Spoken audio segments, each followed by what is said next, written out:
Hello दोस्तों, एक बार फिर स्वागत है आपका हिस्ट्री खबरी पर। और हम यहाँ बात करने वाले हैं हुमायूं के जो प्रारंभिक समस्याएं थी।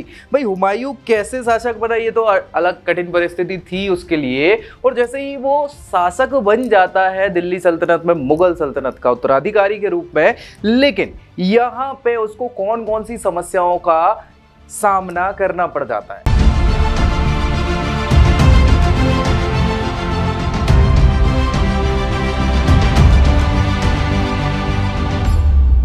देखिए, मैं ऐसा मानता हूं कि हुमायूं का पूरा जीवन, जैसे बाबर का पूरा जीवन भारत में अगर देखें तो 4 सालों का जो जीवन काल रहा 1526 से 1530 का, वो केवल युद्धों में ही बीत गया। साम्राज्य को केवल जीतने में बीत गया और कोई उसको समय मिला नहीं। ऐसा ही मुझे लगता है कि हुमायूं का भी शासनकाल रहा है कि शुरुआत में जैसे ही राजगद्दी उसको प्राप्त होती है, उसकी शुरुआत से लेके जब तक ये निर्वासित हो जाते हैं, निर्वासित के बाद निर्वासन का शासन चलता है, समय चलता रहता है। 15 सालों का निर्वासन करने के बाद फिर ये भाई जब वापस से मुगल सल्तनत में अपना कब्जा करते हैं या दिल्ली पे कब्जा करते हैं और फिर से रीस्टैब्लिश करते हैं मुगल सल्तनत को, तो फिर इनके साथ समस्या ही समस्याएं थी। फाइनली ये एक्सपायर हो जाते हैं। इन्हीं सारी समस्याओं में जूझते जूझते इनका जीवन समाप्त हो जाता है। तो देख लेते हैं कि आखिर क्या थी समस्याएं हुमायूं को।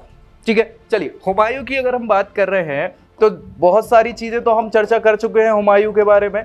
लेकिन हुमायूं का क्या हुआ कि भाई 26 दिसंबर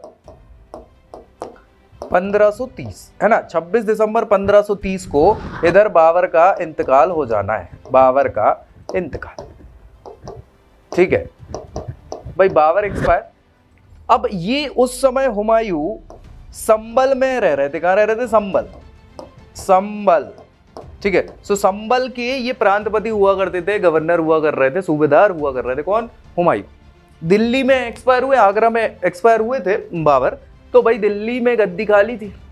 अच्छा, बाबर के जो प्रधानमंत्री थे निजामुद्दीन, उनने क्या किया? उनने षड्यंत्र करने की कोशिश करी और बाबर के जो बहनोई थे मेहंदी ख्वाजा, उनको गद्दी पे बिठाने की कोशिश करी। शुरुआत में ही देख लो आप भाई, बस जैसी मृत्यु हो रही है हुमायूं की, और उस हुमायूं की नहीं, बाबर की, उसी समय क्या हो रहा था कि भाई षड्यंत्र स्टार्ट हो गया और मेहंदी ख्वाजा चाह रहे थे कि हम गद्दी पे आसीन हो जाए। बहनोई थे, इनके खालू थे, किसके? हुमायूं के। लेकिन वो षड्यंत्र काम कर नहीं पाया। अगर कर जाता तो समस्या होती, लेकिन कर नहीं पाया। और फाइनली हुमायूं जो है 30 दिसंबर को, कब? 30 दिसंबर 1530 को राजगद्दी पे आसीन हो जाते हैं। किसके नाम से? नसीरुद्दीन के नाम से, नसीरुद्दीन हुमायूं।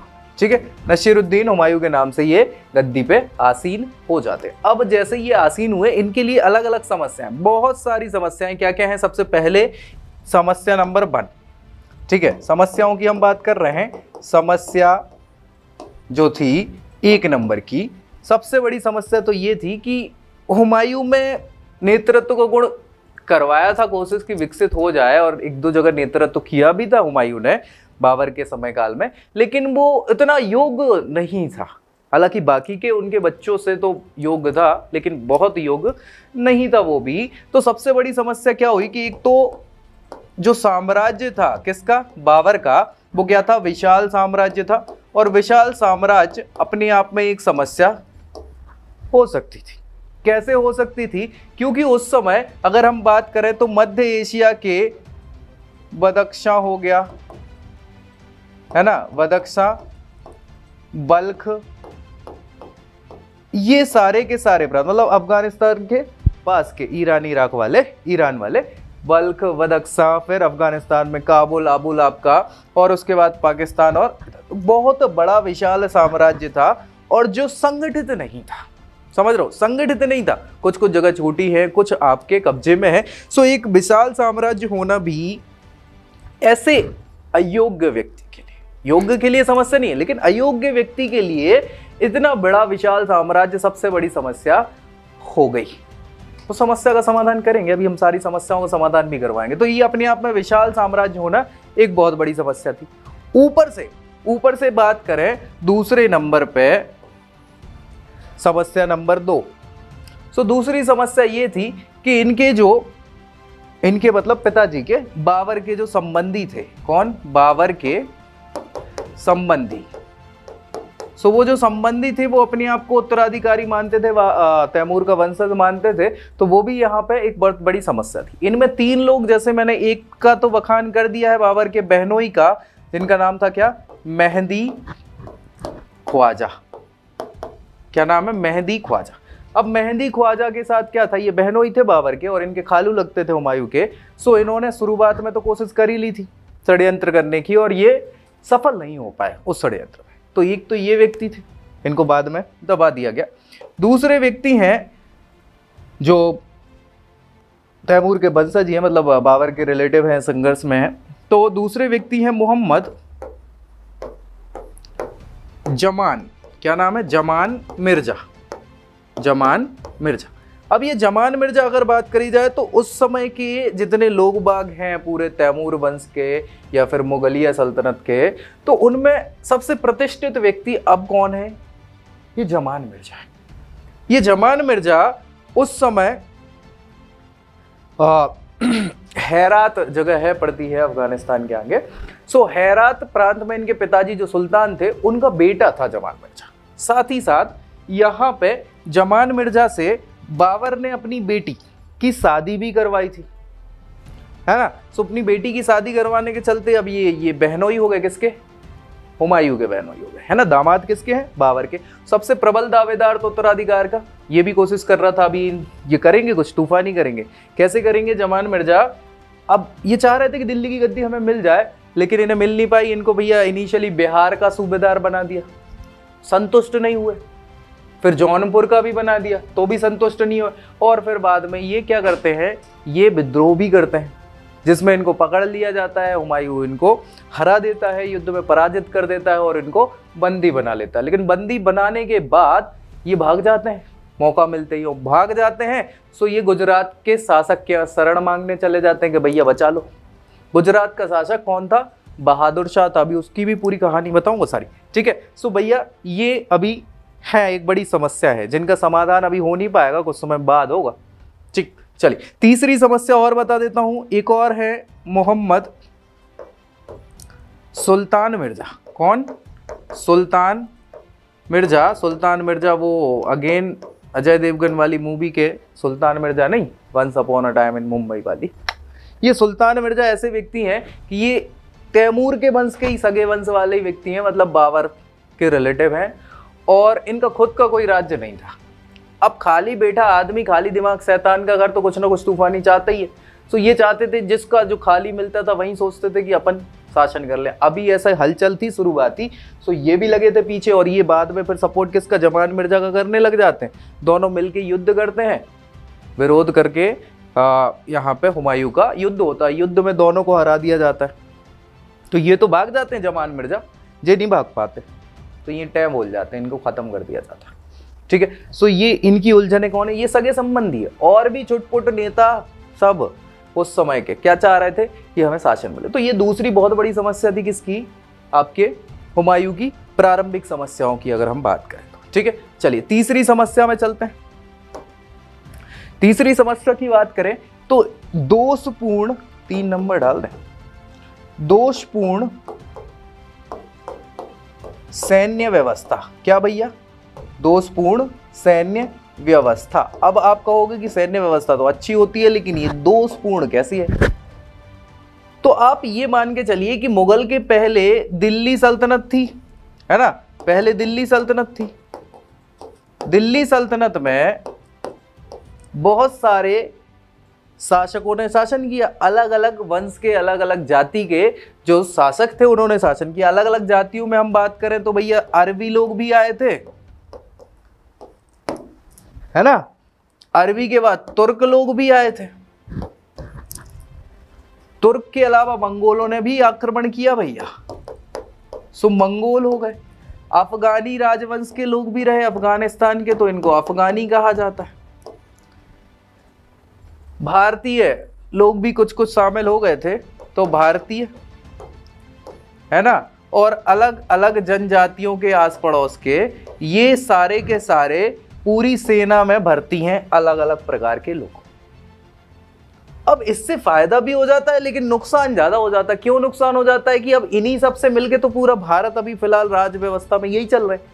तो अगर मान लो आप कौन है, मुगल तो है ही साथ में, इधर मुगल भी लिख लो, है ना, मुगल भी सेना में थे लोग बाग, ठीक है। सो आप मुगल व्यक्ति हो, अब मुगल सेना वाला तो चूंकि आपसे ही लड़ाई हो रही है तो फुल सपोर्ट करेंगे, लेकिन आपने देखा कि अफगानी लोग भी सेना में भर्ती हैं और दूसरा अपोजिशन वाला व्यक्ति कौन है, अफगानी है। सो ये अफगानी लोग डगमगाने लग जाते थे यहीं कि यार किसका सपोर्ट करें, इसका करें कि अफगान वालों का करें, अपने तो दोनों तरफ से फायदा है ना। सो ये समस्या हो जाती थी, तुर्क हो गए, मंगोल हो गए, इन लोगों के साथ ये। तो इस दोषपूर्ण सैन्य व्यवस्था के कारण, चूंकि बाबर जब तक था, आप कहोगे बाबर ने तो कर लिया, तो भाई बाबर ऐसा व्यक्ति था कि वो योग्य कुशल सेनापति था भाई, है ना, लेकिन वो कुशलता जो बाबर में थी वो हुमायूं में नहीं है। सो वो इन लोगों को काबू नहीं कर पाया, अगर कर लेता काबू तो बात ही अलग थी। तो ये इसके लिए वो चीज समस्या का विषय हो गई, बाबर के लिए नहीं थी समस्या, इसके लिए समस्या का विषय हो गई, वो क्या, दोषपूर्ण सैन्य व्यवस्था। ये समझ आ गई चीज। चलो नेक्स्ट हम चर्चा करेंगे चौथे नंबर की समस्या। चौथे नंबर की समस्या है भैया कि आपका एक बहुत बड़ी चीज होती है, ये है रिक्त लिखा हुआ है ना, रिक्त माने खाली। क्या है ये रिक्त, खजाना या फिर इसको कोष कहते हैं, राजकोष भी इसी को कहते हैं, ठीक है। सो रिक्त खजाना या रिक्त राजकोष, राजकोष में आपके पैसे ही नहीं है। आप कहोगे क्यों नहीं है भैया, तो क्यों नहीं है, क्योंकि इनके पिताजी जो थे, कौन, बाबर। अब भाई वो काबुल में तो उनने शासन करा था, तो काबुल में इनके पास पैसा था, फिर काबुल की जो जनता थी, जो इनके सैनिक थे, उन्होंने इन्हें भारत जीतने में मदद करी थी, है ना। सो भारत में जब ये आए तो इनने क्या करा, जहां जहां जीत दर्ज करी वहां करी लूटपाट, और जो वो पैसा मिला लूटपाट से, सोना चांदी असीम धन संपदा जो मिली, वो आपने उस संपदा को या तो अपने सैनिकों में बांट दिया खूब, और या फिर काबुल की जनता में लुटा दिया। तो आपके पास पैसा बचा ही कहाँ है, बाकी सारा भोग विलास में तो उड़ ही रहा है पैसा, तो आपके पास पैसा नहीं है। ये अगर यार आप इतने बड़े साम्राज्य को देख रेख करना चाह रहे हो, शासन करना चाह रहे हो, तो उसमें आपके पास पैसा होना चाहिए, क्योंकि पैसा तो हर सरकार को चाहिए होता है, हर राजे महाराजे को चाहिए होता है। अब इनकी ये बहुत बड़ी समस्या हो गई कि राजकोष बहुत रिक्त। दूसरी चीज क्या थी कि हुमायूं खुद विलासी व्यक्ति था, विलासिता का जीवन भोग विलास में पड़ा रहता था, तो अपने आप में भी पैसा लग ही रहा है खर्च उसका, और पैसा है नहीं। ये अपने आप में क्यों, क्योंकि पैसा नहीं है तो कैसे, आप मान लो किसी व्यक्ति को अपने साइड करना हो तो वो उसको कुछ लालच तो देना पड़ेगा। वो लालच क्या दे दोगे, पैसे का ही दे सकते हो, धन संपदा का ही दे सकते हो, लेकिन वो है ही नहीं। तो ये थोड़ी सी एक यहाँ उसको कठिनाई रही, समस्या रही कि अगर आपके पास पैसा होता तो आप और लोगों को अपनी ओर आकर्षित कर सकते थे, मिला सकते थे, आप संधियां कर सकते थे, ये वो नहीं कर पाया। ठीक है, चलिए चौथे के बाद हम जाएंगे पांचवें नंबर पे, और पांचवें नंबर पे हम एक बात करेंगे राजपूत समस्या की। किसकी, राजपूत समस्या। ये अपने आप में एक बहुत बड़ी समस्या भैया, है ना। क्यों, क्योंकि इसके अलावा राजपूताना वाला जो जगह है, या राजस्थान वाली जो जगह है, अभी बाबर ने राणा सांगा से युद्ध किया था, है ना। राणा सांगा, राणा सांगा से कौन सा युद्ध होता है, कौन सा युद्ध होता है, खानवा का युद्ध होता है ना। सो राणा सांगा तो पराजित हो गए थे, लेकिन राणा सांगा के बाद उनका बेटा रतन सिंह, विक्रमादित्य का नाम सुना होगा आपने, एक विक्रमादित्य हुए हैं। सो ये रतन सिंह क्या होते हैं, शासक हो जाते हैं। कहाँ के, मेवाड़ के। अब मेवाड़ के, लेकिन ये ढंग का शासक था नहीं। सो राणा सांगा की जो बीवी है, अभी हम इस पर डिस्कस करेंगे, बिल्कुल बेफिक्र रहिए। राणा सांगा की जो बीवी थी रानी कर्णावती, क्या नाम है, कर्णावती, ठीक है। सो रानी कर्णावती जो है मेवाड़ को इनडायरेक्टली रूल कर रही थी कुछ समय के लिए, और उन्होंने फिर लड़ाई करी। अब गुजरात और मालवा का जो शासक था वो व्यक्ति क्या कर रहा था कि वो बहादुर शाह नाम है उसका, जिसको अभी शरण दे दी थी, जमान खान को शरण दे दी थी, वही व्यक्ति इधर अटैक करेगा मेवाड़ पे, चित्तौड़ के किले पे, तो ये रानी कर्णावती क्या है, सहायता मांगेगी हुमायूं से, उनको राखी फेस करती है, आपको पता भी होगा ये, है ना। तो हुमायूं चाहता तो मदद कर सकता था, लेकिन करी नहीं मदद। अगर कर देता मदद तो हो सकता था ये राजपूत जो समस्या के रूप में यहाँ इनको पैदा कर रहे हैं समस्या, कल को वो दोस्त बन जाते।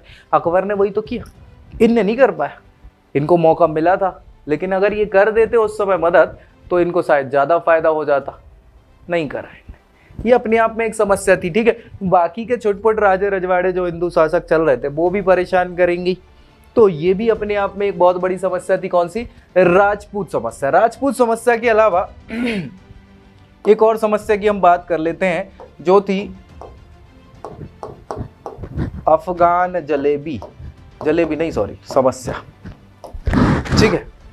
अफगान समस्या, अफगान समस्या मतलब क्या यार, इससे पहले लोदी वंश चल रहा था दिल्ली सल्तनत पे, और लोदी वंश जो था वो पूर्णतः अफगान से बिलोंग करता था, अफगानी वंश कहलाता है। कौन?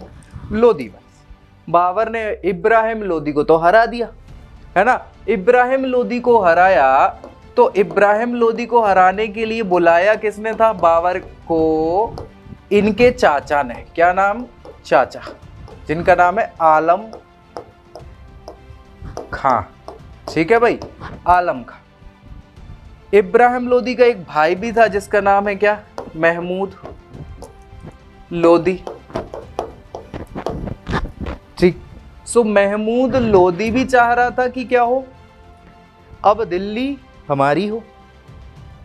आलम खां भी चाह रहे थे, क्योंकि भाई बाबर को जिस हिसाब से बुलाया था, इन्हें देख लिया कि बाबर तो महत्वाकांक्षी व्यक्ति, अपना कुछ नहीं हो पा रहा, तो ये भी चाहते थे शासन करना। सो ये तो है ही। अच्छा, इनका अभी जो महमूद लोदी है भाई, महमूद लोदी पूरी कोशिश कर रहा है, तो उसने बंगाल के जो शासक हैं उस समय के, कौन? बंगाल के शासक नुसरत शाह, क्या नाम है? नुसरत शाह, ठीक है। नुसरत शाह से क्या करा? संधि करी, और इनसे बोला कि भाई महमूद लोदी ने कि हमें सपोर्ट करो आप, और नुसरत शाह मान जाते। तो ये बंगाल में प्लानिंग कर रहे हैं। आलम का कहाँ है? बहादुर शाह के पास। एक और बड़ा व्यक्ति, ये तो चलो ठीक है, छुटपुट लोग निपट लेंगे। बड़ा व्यक्ति जिसको हल्के में ले लिया, वो व्यक्ति है निजाम, जिसको हम बहुत अच्छे से शेर खां कह रहे हैं, ठीक है। सो शेर खां जो आगे जाके इनको भंवर कूटेगा और शेर शाह सूरी के नाम से गद्दी पे बैठेगा, शेर शाह सूरी, ठीक है। सो ये वो व्यक्ति है जिसको इनने बहुत हल्के में ले लिया था। इनके पिताजी ने, हुमायूं के पिताजी ने, एक बार पहले शेर खां जो है वो मुगल सेना में भी काम कर चुका था, ठीक है। सो पिताजी ने देखा कि भैया सेना में उनकी नज़र पड़ी बाबर की, और उन्होंने बोला कि भैया इस व्यक्ति पे नज़र रखना, ये तेज लग रहा है। हुमायूं ने ध्यान नहीं दिया, तो पिताजी ने कुछ बोला है, मतलब सोच समझ के ही तो बोला होगा, पिताजी इतने समझदार व्यक्ति हैं, सब कुछ है, नहीं सुना। तो उनने तो नजरें नहीं लगाई, लेकिन शेर खां ने जरूर देख लिया कि हम तुमको देख लेंगे, और हुमायूं को कहीं का नहीं छोड़ता, कहीं का नहीं छोड़ता। तो शेर शाह सूरी या शेर खां, ये भी अफगान व्यक्ति है। तो ये बहुत सारी अलग अलग प्रकार की समस्याएं इनको देखने को मिल जाती। इसके अलावा अगर हम बात करें तो एक और समस्या ही हो गई, जैसे हमने कहा कि एक विशाल साम्राज्य था, विशाल साम्राज्य को इन्होंने क्या किया? विभाजन कर दिया साम्राज्य का। पिताजी की बात, पिताजी ने जाते जाते कुछ शब्द इनको बोले थे कि भैया देखो आपस में प्रेम करो, देश प्रेमियों नहीं, भाई भाई में, ठीक है। इनने कहा कि भाई अपने भाइयों से लड़ाई झगड़ा मत करना, कम से कम वो तो उनको सपोर्ट में लेके रखना। तो कहा ठीक है, बोले कोई भी गलती हो भाई देख लेना, तुम बड़े हो, माफ कर देना बच्चों को, अगर वो है भी इस लायक, किसके गलती के लायक या कुटाई पिटाई के लायक या किसी दंड के लायक, तो भैया तुम दंड न मत देना, साथ में ही रहना। तो इनने बहुत दिल से लगा के रखी ये बात, है ना। विभाजन कर दिया साम्राज्य का। 3 भाई थे, कामरान, हुमायूं के अलावा बोल रहा हूं, है ना, कामरान, अस्करी और हिंदाल। क्या नाम था? हिंदाल। तो भैया कामराज को इनने काबुल और कांधार वाला प्रदेश दे दिया, ठीक है, काबुल कांधार। अस्करी को जो है इन्होंने सिंध वाला प्रांत दिया और हिंदाल को दे दिया अलवर और मेवात। अब इनने अपना आधा साम्राज्य तो यही विभाजित कर दिया। ऐसे समय में आपको तो संयुक्त होना चाहिए था। संयुक्त, भाई हमेशा बोलते हैं ना, संगठन में शक्ति है। अकेले में ही फटती है, लेकिन शक्ति तो संगठन में ही है। तो आपने क्या करना था, ये विभाजन की जगह इसको संयुक्त अपना प्रांत रखते, भाइयों को सूबेदार बनाते। नहीं, आपने विभाजन ही कर दिया। यहां समस्याएं हुई। अब ये जो हैं, देखो हुमायूं वैसे भी अयोग्य शासक है, लेकिन इन सब से तो वो बहुत योग्य है। ये तो भंवर अयोग्य लोग हैं और ये कपटी लोग भी हैं। आपको मैं बता दूं क्या है ये कायर कपटी जो बोल सकते हैं, ये ऐसे लोग हैं, कपट करना ये जानते हैं और अभी करेंगे कपट। आगे मैं बताऊंगा कैसे क्या इन सबसे समाधान प्राप्त हुआ हुमायूं को। वो तो पाया ही नहीं था, जिंदगी से ही समाधान मिल जाता है उनको। तो ये कपटी लोग थे। अब इन लोगों को क्या है, दूसरे लोग फायदा उठा सकते थे, है ना। दूसरे लोग कौन, जो महत्वाकांक्षी व्यक्ति थे, इनके अपोजिशन वाले व्यक्ति थे, तो इनको बहला फुसला के, ये ऐसे व्यक्ति थे, बहला फुसला के इनके ही खिलाफ यूज किया जा सकता था और किया है लोगों ने। पहले तो भाई भाई कहीं नहीं रहा, हमेशा इनने दगा दिया है हुमायूं को, और जितनी बार हुआ है दगाबाजी, हुमायूं ने कहा छोड़ो, भाई हैं भाई हैं भाई हैं, कसाई निकल गए भाई। चलिए ठीक है। सो ये सारी की सारी इतनी सारी भंवर समस्याएं आपको क्या है जैसे ही आप सिंहासन पर बैठे। अब इतनी सारी समस्याएं हैं तो उनका निराकरण करने की कोशिश तो करनी होगी, कर पाए ना कर पाए। तो क्या क्या समस्याओं के समाधान थे, कैसे उन्होंने अपने इन समस्याओं को समाधान किया, या हम बात कर लें कि जो भी आक्रमण हुए हैं, लड़ाई झगड़े करे हैं, अभियान करे हैं इन समस्याओं के खिलाफ हुमायूं ने, क्या क्या थे वो अभियान, इसकी चर्चा हम नेक्स्ट वीडियो में करेंगे। एक बिल्कुल अलग वीडियो में बना रहा हूँ हुमायूं के अभियानों की, कि कैसे समस्याओं का समाधान हुमायूं ने किया। तो मिलते हैं नेक्स्ट वीडियो में, तब तक के लिए जय हिंद।